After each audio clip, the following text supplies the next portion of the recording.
Niger residents flee as hoodlums raid community. Gunmen kill policeman, vigilante in Sokoto State. Court remands end bad governance protesters in Kuje, Suleja prisons. On the foreign scene, Tunisia police arrest presidential candidate 3 removed from the race as pre-election tension rises. Good evening and welcome to the News Hour tonight on Trust Television. I am Aisha Salihu. We begin with matters of security, where about 50 houses and vehicles have been damaged by hoodlums suspected to be artisanal miners at Muhammad Inuwa Wushishi Housing Estate in Mina, the Niger state capital. Hoodlums also reportedly told residents to vacate their homes before the return in the night on Monday. Trust TV's Abubakar Kote completes the report. Hoodlums invaded the community after residents had left for work to prevent community effort to stop them from mining in the area. Residents said the attack came a week after the community reported damages to their houses due to the mining activities to the police. This issue of security challenge has been a thing that we have been battling with for quite some time now. And just since last week, it became a more serious matter of concern because of the attitude of the gold miners that have been trooping through these streets on and off, day and night, morning, evening. No, they don't have regard to time. They move on and off. So with this serious concern and fear of uncertainties such as what had happened today, we have actually been re-strategizing since last week on how to actually curb the menace. Last night, around 8 p.m., we were coming back from the mosque after Ishai prayers. And around this here area, we heard some people shout down there, "Thief, thief, barao, barao." Only for us to go down there and met one of the household, a woman who owns a house here, with another co-female colleague. They were telling us their ordeal, that about 2-3 young men just approached them then with a knife pointed at them, that they should lie down and break their phones. They had no option. They lied down and submitted the phone. And suddenly those people disappeared through the porous area along the bridge, around the bridge area. It was my neighbor that called that they saw one guy entered my compound. So I had to call my son so that I can call him what is going on. So I had to run home. So when I came home, I saw my windows are broken. So I called my son. What was that? I said he saw 2 guys coming inside. One was holding cutlass and the other one was holding stone. They started breaking the glasses. He now started telling them, Yankuri. He said there's nothing like that they are going to revenge. So that was what happened. They should help us in this situation because we don't know what is happening. These guys can still come back at any time because they do come back all the time. Even if the policeman come, they attack the policeman. Please, we need security here. It's actually the illegal miners that invaded our homes. They came and they said that we cannot stop them from mining in our community. And as such, because we've been putting up a communal or community effort in trying to stop them from mining the fronts of our houses and domain, they decided to come back and take it up on us. So as a result of that, most of us were not home, and they came back and said that they are going to kill the whole of the residents of Emma Housing Estate here in Mina, and that if we didn't take time, our families will be the first that they will take up on one by one. Seriously appealing to the state government, local government, and the federal government, particularly the Federal Ministry of Mining and Steel, to come to our heads. Our community and homes are no longer safe. In my own case, I have already relocated and moved my family out of this community. I've erected my fence like 4 times, spending more than 3 million, and they stick, even up to this moment, the damage is still going on. So I think the police have always been warning them and all that. That is where the whole issue started today. Trust TV gathered that at the first instance, the attackers, numbering about 100, overpowered the police until after reinforcement before they were chased out of the community. Residents said women and children who were always at home had become vulnerable, forcing some of them to relocate their families elsewhere. They call on the security agencies and the state government to come to their aid to enable them live in their homes. When contacted, the spokesperson of the Niger State Police Command, SP Wasu Abdu, confirmed the incident, saying that normalcy has been restored. Abubakar Akote, Trust TV News, Mina. Still on security matters, gunmen have reportedly killed one policeman and a vigilante during patrol in Sokoto State. It was learned that the incident occurred around 3 a.m. on Monday at Kwanan Melgoma along the Sokoto-Bodinga Road. Although the spokesman of the Sokoto Police Command could not be reached at the time of filing this report, a senior police officer who spoke on condition of anonymity confirmed the attack. According to him, the operatives were caught unaware by the gunmen who came in a white Hilux. He added that the bodies of the deceased were deposited at the mortuary of Usmanu Danfodio University Teaching Hospital. And now joining us via phone call to give an update on this is Daily Trust Regional Editor Yushau Adamu. Thank you so much for joining us, Yushau Adamu. Thank you. I'd like to hear from you. Are there any developments, new developments on the policeman and also the vigilante operative killed while patrolling the Sokoto-Bodinga Road? I mean, have the victims been identified? No, up to this moment, there is no either press statement or press conference on the part of the police or vigilante. In fact, the press statement we are expecting is from the police, but up to this moment they haven't issued any. Only that the residents are in serious fear, especially that area. The Melgoma is less than 3 kilometers from the state capital and is close to the Abubakar Sultan III International Airport in Sokoto. And pardon? Yes, I'd like to know, are their families, have their families been notified? No, up to this moment we haven't heard that from the either vigilante or police. Also, still regarding this incident, I'd like to know, is this occurrence becoming a commonplace and how are security agencies tackling the insecurity? I know you have stated that the police is yet to respond to this particular incident. They haven't responded, but that area where these incidents took place, there is permanent checkpoint of police in the area. Okay. So we keep on wondering how this happened, even though they said it's around 3 a.m. But with that permanent checkpoint, I'm sure they can serve as reinforcement to those that are patrolling the area. Yusha, you have stated that the residents of that area are apprehensive at the moment. I'd like to hear from you. Do you think they still have somewhat confidence in the security agencies? Well, we can say they have, because this is the first time they are experiencing this kind of attack in the area. The police and the other security agencies are doing their best. As you can see, even these incidents, it happens while they were patrolling the area. Because maybe for two reasons. One is close by the airport. You know, the security has to be very tight around the airport. Two is very close to the state capital. So the security agencies must have intensified security around those areas. Okay, thank you so much for providing us with this new information regarding the incident that happened in Sokoto State. There we had Yushau Adamu, who joined us from Sokoto. Thank you so much for your time on the News Hour tonight. Thank you. Still on security matters, gunmen suspected to be Boko Haram insurgents looted and set ablaze shops and houses in Mafa village in Tarmowa local government area of Yobe State. The Yobe State Police Command spokesman DSP Dungus Abdul Karim made this known in Damaturu on Monday. He said they are yet to ascertain the number of lives lost in the incident, which occurred at about 4 p.m. on Sunday in the remote village. Eyewitness said the terrorists armed with rifles and RPGs attacked Mafa Ward on more than 50 motorcycles and set ablaze many shops and houses.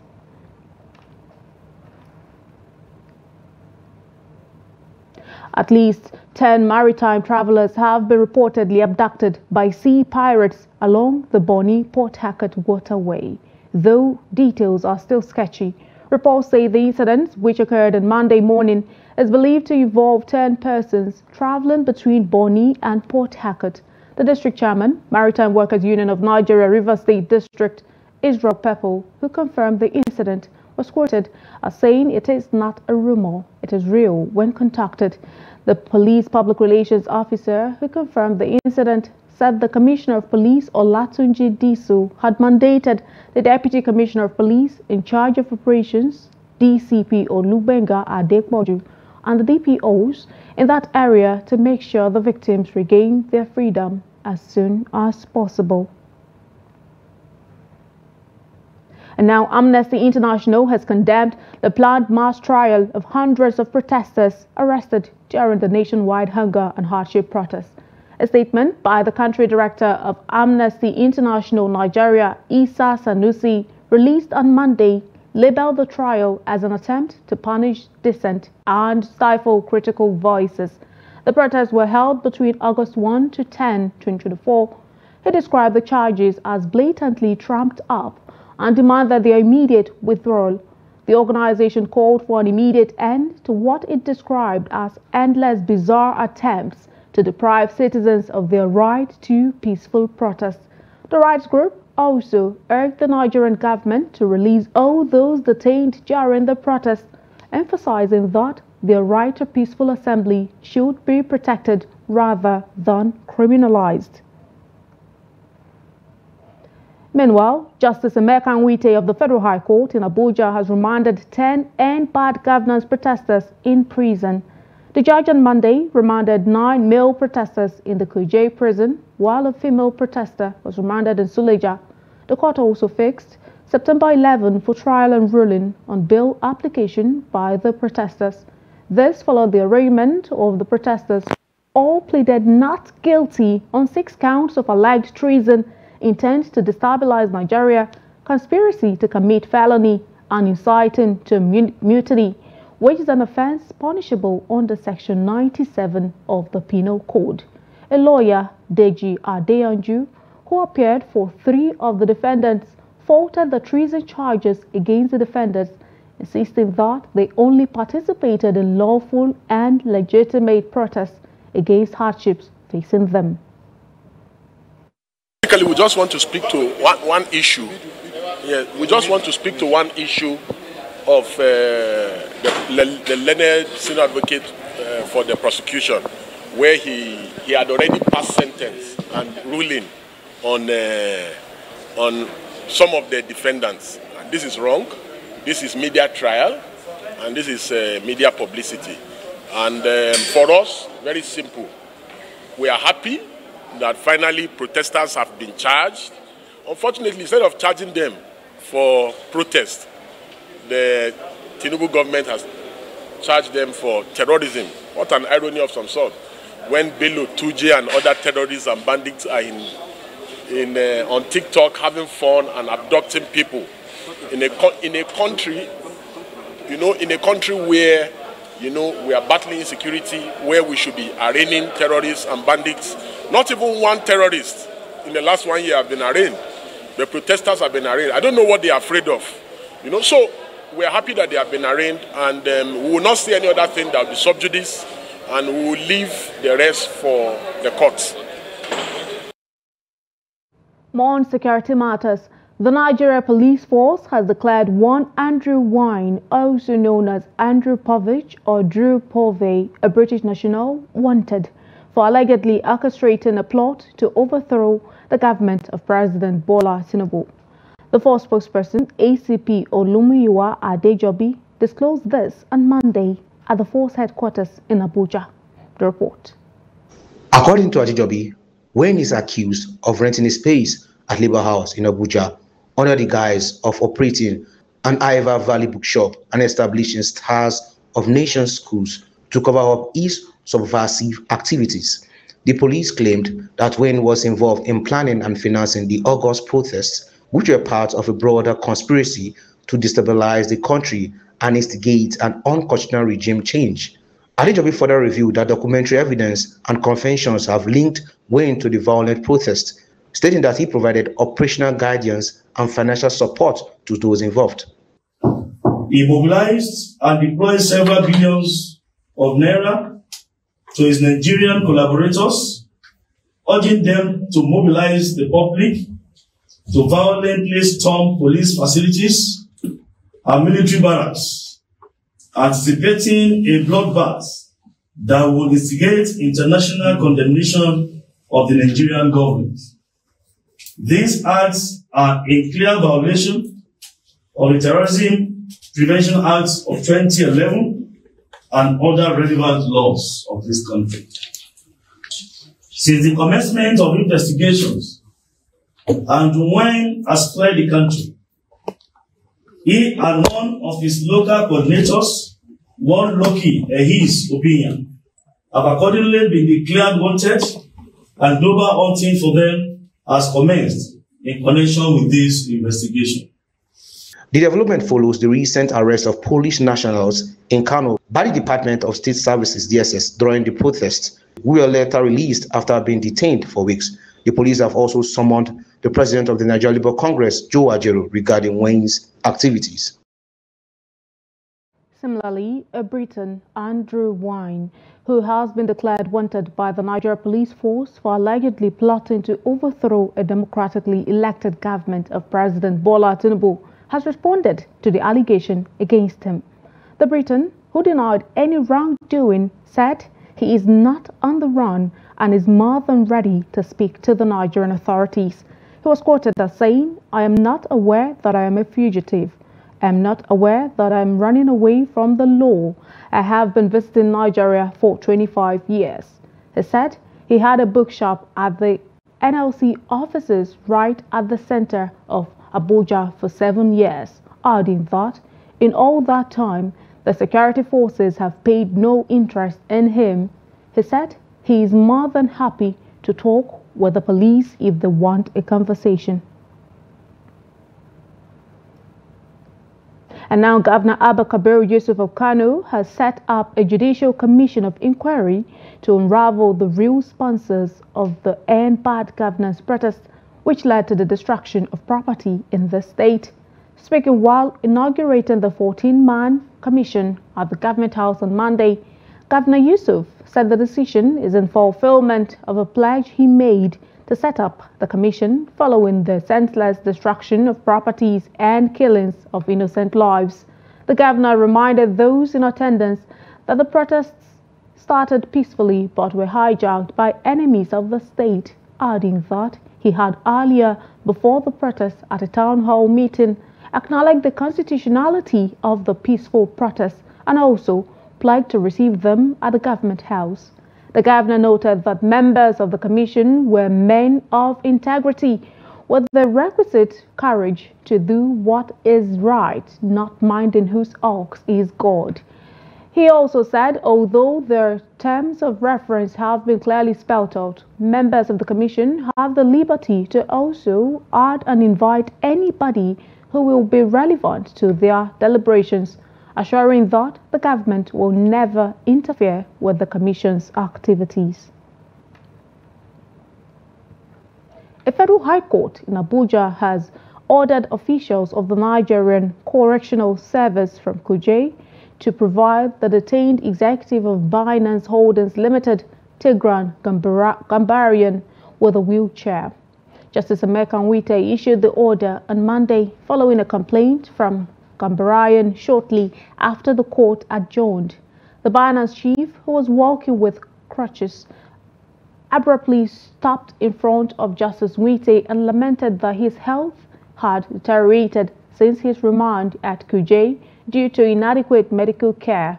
He admitted to the judge that although he has been living with a herniated disc for the past 12 years, his condition has worsened due to the lack of proper medical attention at the facility. Garian also mentioned that he now has difficulty walking and would appreciate if his counsel's request for a wheelchair was taken seriously. Justice Nwite subsequently ordered that one be provided, which was immediately provided. The trial was, however, stalled due to the absence of officials of the Central Bank of Nigeria who were subpoenaed to produce some documents. The trial has been adjourned to Wednesday, September 4, 2024. This is the News Hour tonight on Trust Television. Still to come. Creative arts opening new avenues for unorthodox learning among children. We'll bring you details of the story and more after the break. Don't go away. We'll be right back. Welcome back and thanks for staying with us. Let's have another look at some of our top stories. We told you that Niger residents flee as hoodlums raid community. You also heard gunman kill policeman vigilante in Sokoto State. Moving to other stories.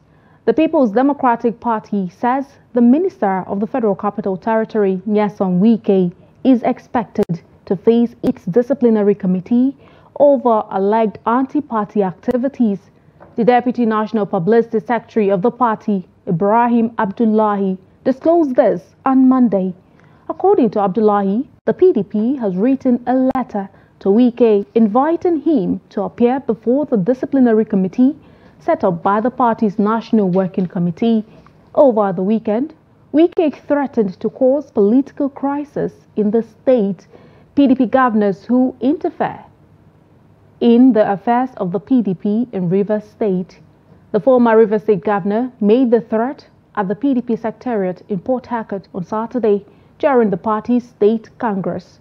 Reacting to Wike's threat to the PDP governors, Abdullahi said the party is disappointed at the statement by the minister, adding that it is wrong and unacceptable. A member of the House of Representatives and member of the People's Democratic Party, Ugo Chinyere Ikenga, has called on the party to take decisive action to curtail the excesses of the Nyesom Wike, the Minister of the Federal Capital Territory. The PDP stakeholder cautioned the party against compromising its philosophy and constitution. Who started quarrel with Sheriff when they were shooting canisters in Port Harcourt at the convention? You. It ended in commotion, remember? We all went to court. Part of that court I went. I was the one that secured it. I went to court. I secured the injunction, the court judgment that nullified Sheriff chairmanship and quest to hold on to power. I have stake. I know this journey very well. So you led us into that crisis. Then at the end of the day, party was polarized. Crisis everywhere. We managed to survive that era. Factions in every part of the party. In Edo, he has Danobi them creating crisis. In Crossify, he has Sandy them creating crisis. There's no part of Nigeria that didn't have faction. In Ekiti, he has Fayoshe them. One man against one political party in pursuit and ambition that we later realize it was about him to be president or vice president. So in all these things, you still went to the convention. I fought for him. But truth, if you're a Democrat, he was defeated. To God who made me. We lost. He was defeated. So at the end of the day, he didn't become vice president. But he made us believe that it was about Southern agenda. There was no Southern agenda. Because as long as we were willing to be a vice president, it was all about you. Then you fought Okowa and Aduket. You're right. You followed Aswaju. You worked for APC. Even in that outing, he lost Port Harcourt. Have you forgotten? Obi defeated them. We saw the panel-beating of the results. Some of them were uploaded to the IRM. The Katsina State Governor, Dikko Radia, has set a committee to investigate the fire outbreak at the Government House, also known as the Muhammadu Buhari House. After the fire destroyed a part of the complex, firefighters from both federal and state departments swung into action to prevent the fire from spreading to other parts of the office. The Director of Press to the Secretary to the State Government, Abdullahi Aliyu Yar Adua, disclosed this in a statement on Monday. He said the fire damaged the mini chamber attached to the governor's office, but was brought under control by firefighters from both federal and state services before it spread. Members of the panel include the head of civil service of the state, commissioners for works, housing and transport, budget and planning, justice, internal security and home affairs, information and culture.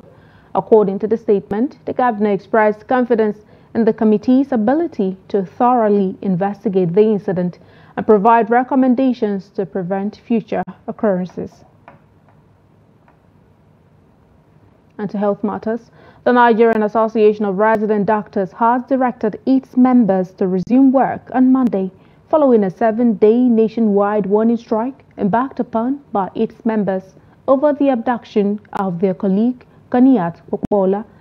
NARD began a 7-day warning strike last Monday to press for the rescue of Popola, a registrar in the Department of Ophthalmology at the National Eye Center, Kaduna. NARD President Dele Abdullahi said it would review the federal government's commitment to resolving its demand, and in the next 3 weeks, Popola was kidnapped 8 months ago. The Military High Command has debunked claims of the abduction of 150 persons by terrorists in Gobir in Sokoto State. A statement signed by the Director, Defense Media Operations, Major General Edward Bubba, said the incident of mass killing and burial depicted by terrorists in a trending video happened in a nearby African country and not Nigeria. General Bubba, in the statement, explained that on the 29th of August 2024, at about 5 p.m., troops of Operation Hadarin Daji deployed at FOB Zurmi in Zurmi local government area of Zamfara State embarked on fighting patrol to dislodge terror gathering at Kwashabawa village, adding that while attempting to outflank the terrorists during the fight, quantity 2 of troops MRAPS got bogged down due to the swampy terrain occasioned by the rains. The statement added that the troops dismounted and demobilized the MRAPS when efforts to backload them were futile. The sad demobilization of the MRAPS by troops, he said, was to prevent it from being useful to the terrorists after abandonment. He, however, urged Nigerians to be circumspect of the antics of the terrorists to propagate misinformation, disinformation, and fake news as part of their war propaganda efforts. A retired Brigadier General and security expert, Jonathan Tamlong, has advocated for an integrated Ministry of Defense as part of the defense reforms. He stated this while speaking as a guest on Trust TV's Daybreak show. Tamlong, who was bearing his mind on national security, also suggested other ways the nation can defeat insecurity, especially in the Northwest. So for a Minister of Defense, when he speaks, he should speak with knowledge of operational experience and the rest. So this should have been carved out for him by the military staff of the Ministry of Defense. Now he will make a statement in a way that he should have been reinforcing what their operational requirements will be, and probably him taking an unscheduled visit to that area and with some pressmen here and there, encouraging troops and talking about, not saying that they are going to take over.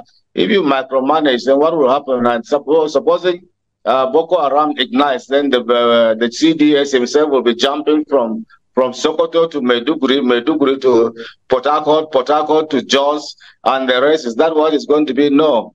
The services headquarters, the defense headquarters and service headquarters are meant to be headquarters that are administrative, providing all those things, and then the operational directives to the components or to the combatant commanders, who are the GOCs, the brigade commanders and the battalion commanders, who do the fighting.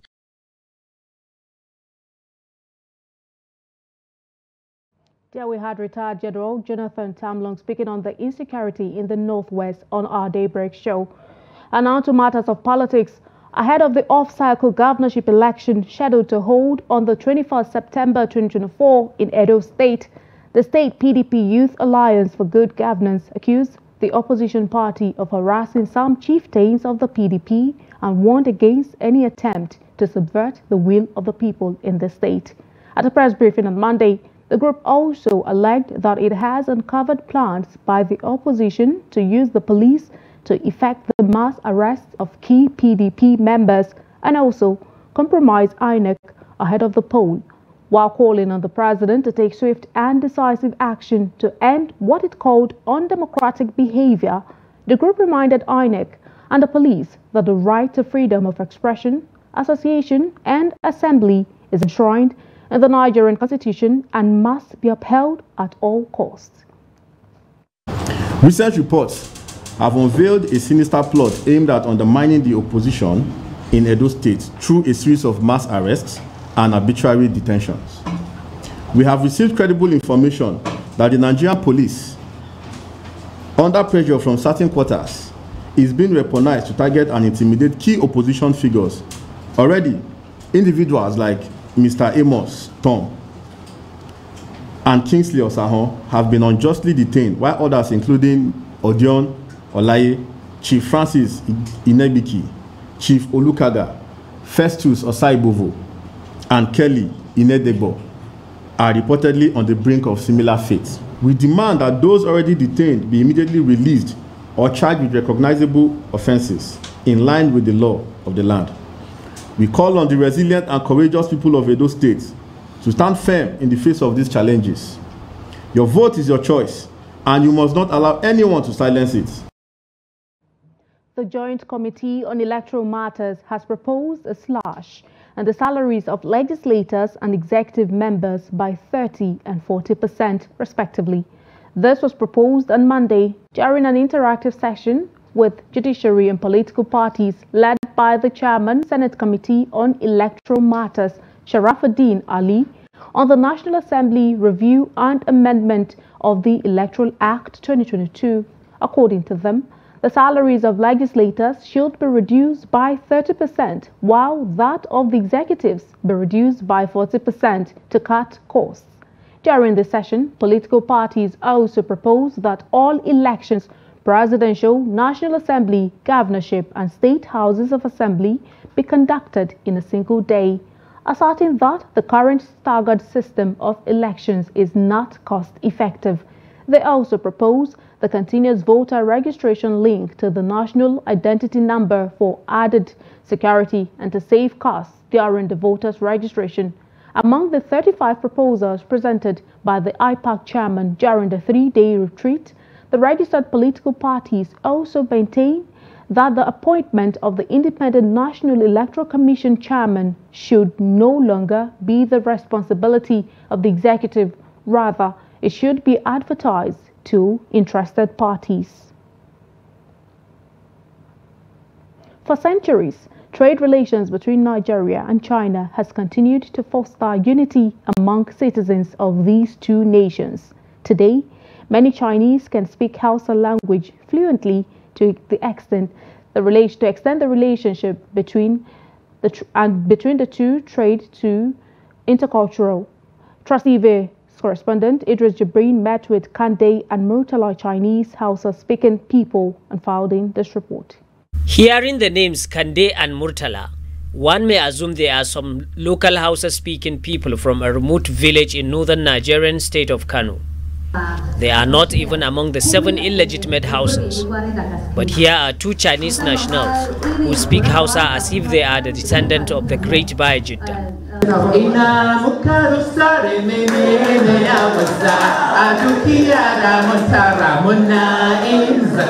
Murtala Chang and Kande Goa are in Kano to meet with their fans as part of their efforts to promote Chinese-Nigeria bilingual relations. Today, Murtala and I are in Kano to meet with our fans and followers on social media. We are here to foster better relationship between our cultures and tradition and have better relations. We are basically here to have a face-to-face meeting with our fans.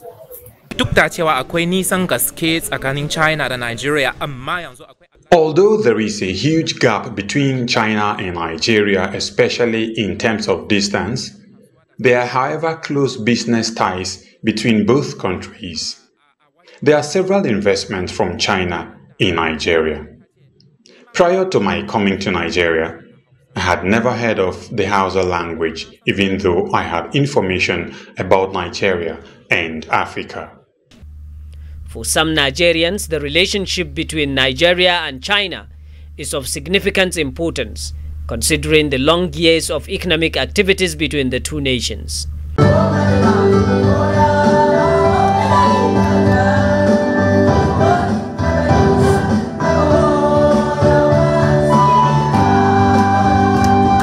Student from Chinese Bilingual College, Madubi, demonstrated the fact that Nigerians can also speak Chinese language if given the conducive environment for learning.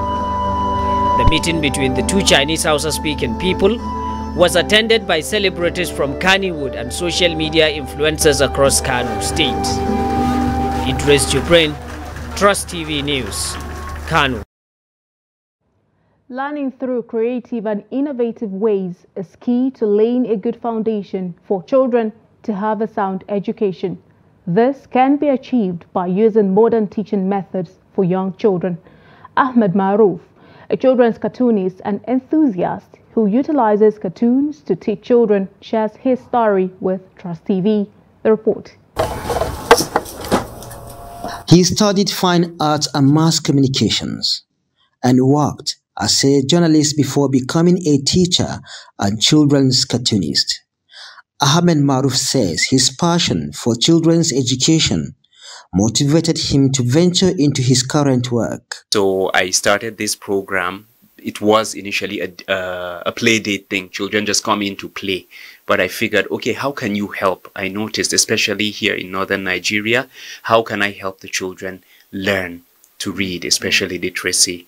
Reading culture is dying, and how do we revive it? How do we bring it back? So I started my Kids Must Read program sometime in 2016, 2017. As innovation and creativity increasingly influence our daily lives, he believes this necessitates a shift from traditional teaching methods to modern approaches. I feel our own way was a bit conventional and plain. It's too ordinary. Now children need play. Play is essential in the life of a child.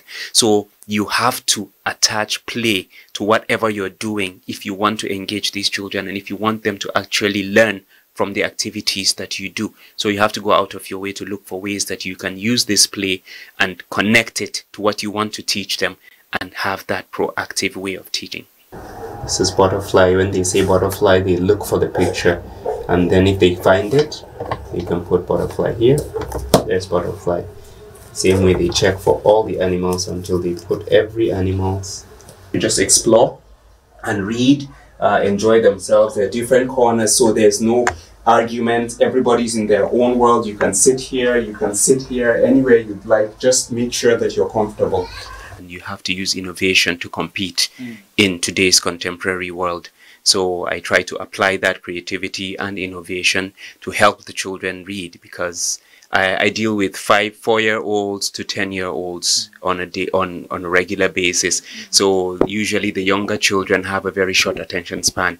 So you have to find something engaging that could actually captivate them and keep them focused while you're teaching, while you're helping them learn. While advising teachers to pursue self-development in order to compete effectively with their counterparts worldwide, he also advises parents to invest more in their children's education, especially during the early stages.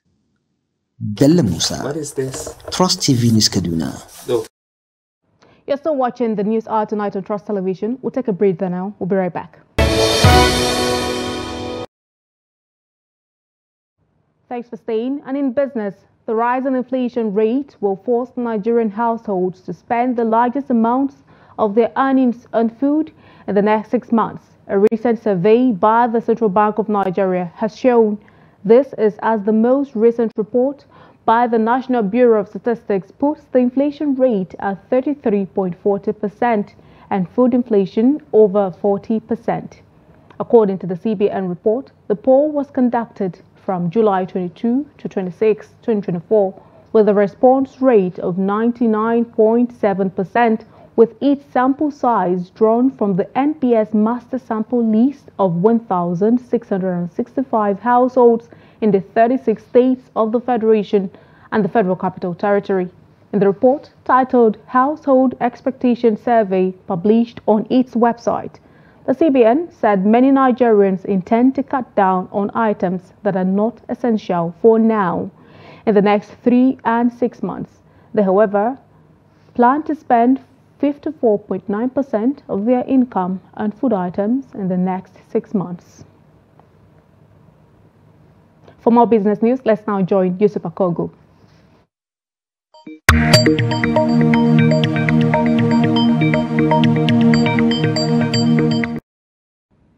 Welcome to Business News. I am Yusuf Akogo. Nigerian Airlines have been delisted from the United States Federal Aviation Administration Category 1 status. This is due to the failure of any of the country's airlines to operate directly to the U.S. for 2 years. Nigeria's name is currently missing from the list of the African countries in the FAA Flight Standard Service International Aviation Safety Assessment Program, otherwise known as Category 1 country list. Egypt, Ethiopia, Rwanda, Morocco, and South Africa are the African countries on the FAA Category 1 list. The countries on the Category 1 list are certified to have met International Civil Aviation Organization standards. The Central Bank of Nigeria, CBN, said that Nigeria's letter of credit payment dropped by 57% in the first 7 months of 2024. According to the CBN's weekly international payment data published on its website, the country's letter of credit payment dropped to $391.91 million from $912.35 million within the same period in 2023. In the period under review, the country's LC's payments shared about $520.44 million.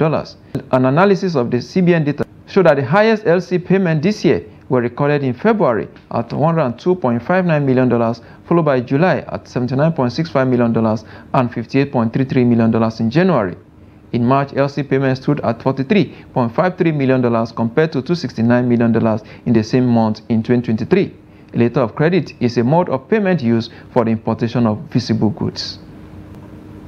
NGS opened September trading in green as positive investor sentiment in high-cap equities drive growth. Let's see how it went down. Leading the gainers is Oando Nigeria PLC. It gained 9.95% to close at 84 naira and 55 kobo per share. IMG also there, 9.85% it gained to close at 29 naira per share. Of course, Entrance also gained 9.80% to close at 5 naira and 60 kobo per share. Of course, this has pushed up the market upward by 0.22%. Volume of trade 498.119 million shares, value at 11.036 billion naira in a list of 13,149 lead exchanges among investors this Monday. Of course, the top trading equities by volume: UBA Nigerian PLC lead active with 54.85 million shares traded, Zenith Bank 39.98 million shares. Of course, Oando Nigeria PLC 38.39 million shares traded as well. Some equities ended on the losing side of the market. Livestock Fee lead table 10% it lost to close at 2 naira and 25 kobo per share. Of course, RT Briscoe also down there, 9.86% to close at 3 naira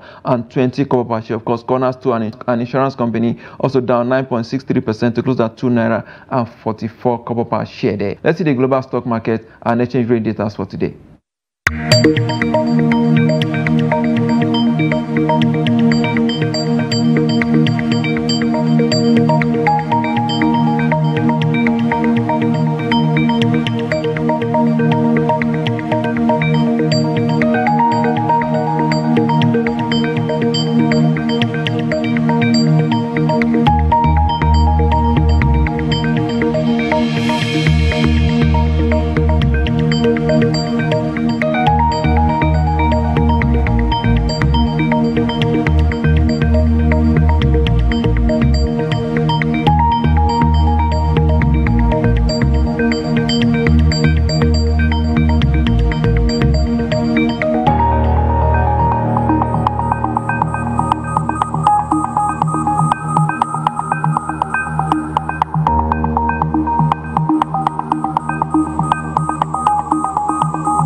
And finally, oil prices extended losses from the end of last week on expectations of high OPEC Plus production from October, while signs of sluggish demand in China and the United States raised concerns about future consumption growth.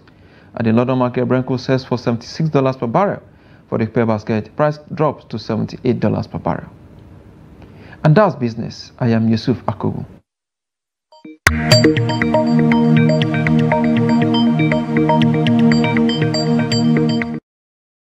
Thank you, Yusuf Akogu, for the business news. And now to developments away from Nigeria. Tunisia's Electoral Commission has approved just 3 candidates to run in the next month's presidential election, ignoring a court ruling to reinstate 3 others. Among those approved are President Kais Saied and Ayachi Zamel, whose campaign team had earlier said had been arrested on Monday. The president faces accusations of trying to restrict the number of those allowed to run against him. Since he won his first term in 2019, Saied has suspended parliament and concentrated power in his hands. Last week, the country's highest court said 3 candidates who had been barred from running by the Electoral Commission should be allowed to participate. Farouk Bouazka, the head of the commission, had said he would look at the court's ruling before making a decision. In a statement quoted by the AFP news agency, the commission said the court had not officially communicated its ruling within the deadline. Still on the foreign scene, Toronto police has arrested the Canadian-Nigerian woman who recently threatened to poison Yoruba and Benin citizens living in Canada. The Toronto Police Service disclosed this in a Sunday statement on its website titled Suspected Hate-Motivated Threatening Investigation. Woman arrested. Amaka Sternberger is scheduled to appear in court on September 2, 2024 after she was apprehended on Sunday following an investigation into online content she reportedly posted on August 25. Sternberger will face a judge at the Ontario Court of Justice. The case has been treated as a suspected hate-motivated offense, with the Toronto Police Hate Crime Unit involved in the investigation. According to the statement, TPS said hate-motivated crimes may involve consultation with the Crown, and if convicted, hate is considered an aggravating factor in sentencing.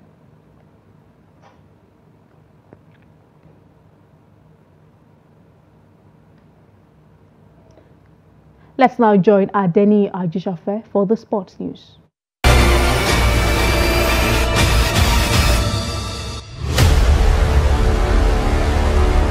Six Nigerian referees are participating in the CAF Video Assistant Referee course for West African Football Union, Wafu Zone B in Abidjan, Cote d'Ivoire. Retired Nigerian FIFA referee Abel Baba, 2 active center referee Joseph Ogabo and Salisu Bashir are in Cote d'Ivoire for the VAR course. Abel Baba from the Kogi State Council is undergoing the course as instructor, while Ogabo and Bashir of Cross River and Kano Referees Council are for referees. The course will run till 6th of September. Other countries in Wafu Zone B are also involved in the training program. And still on football, Super Eagles interim manager Augustine Eguavon has selected Enugu Rangers head coach Fidelis Ilechukwu and Daniel Obugumadede of Remo Stars to assist him plot the downfall of the Cheetahs of Benin Republic and the Amavubi of Rwanda in the Super Eagles 2025 Africa Cup of Nations qualifying matches this month. Ilechukwu led the Flying Antelopes to triumph in Nigeria's elite division last season. With Ogumadede's Remo Stars in second place, they will be joined in Uyo by Tamak Zurek, a fitness trainer from Slovenia, goalkeeper trainer Olatuji Barua, and match analyst Eborotise Uwajemore. Lastly, Super Eagles skipper William Struz Ekong, Nottingham Forest striker, and Orlando Pirates skipper and defender Olidanda are among the early arrivals on Monday at the Super Eagles camp ahead of the Morocco 2025 qualifying games. Others are Ola Aina, Shemi Ajayi, Ademola Lukman, and Fisayo Dele Bashiru. The Super Eagles will go up against the Cheetahs of Benin Republic at Gosho Akpabio Stadium in Uyo on 7 September before flying to Kigali to take on the Amavubi at Amahoro Stadium on 16 September. That's Sport News. I'm Adeni Ajishafe.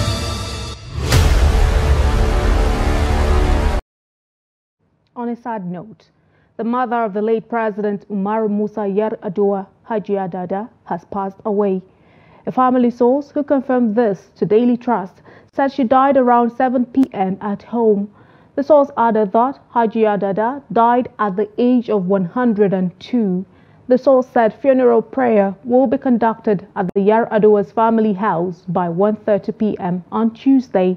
She was survived by children and grandchildren, among whom is the current senator representing Katsina Central Senatorial District, Abdul Aziz Musa Yar Adua. And that's about the size of our package tonight on the News Hour. Do not forget, you can always follow us across all of our social media platforms and also join our YouTube live stream for more news, programs and documentary. I am Aisha Salihu. Thank you so much for watching. Have a good night.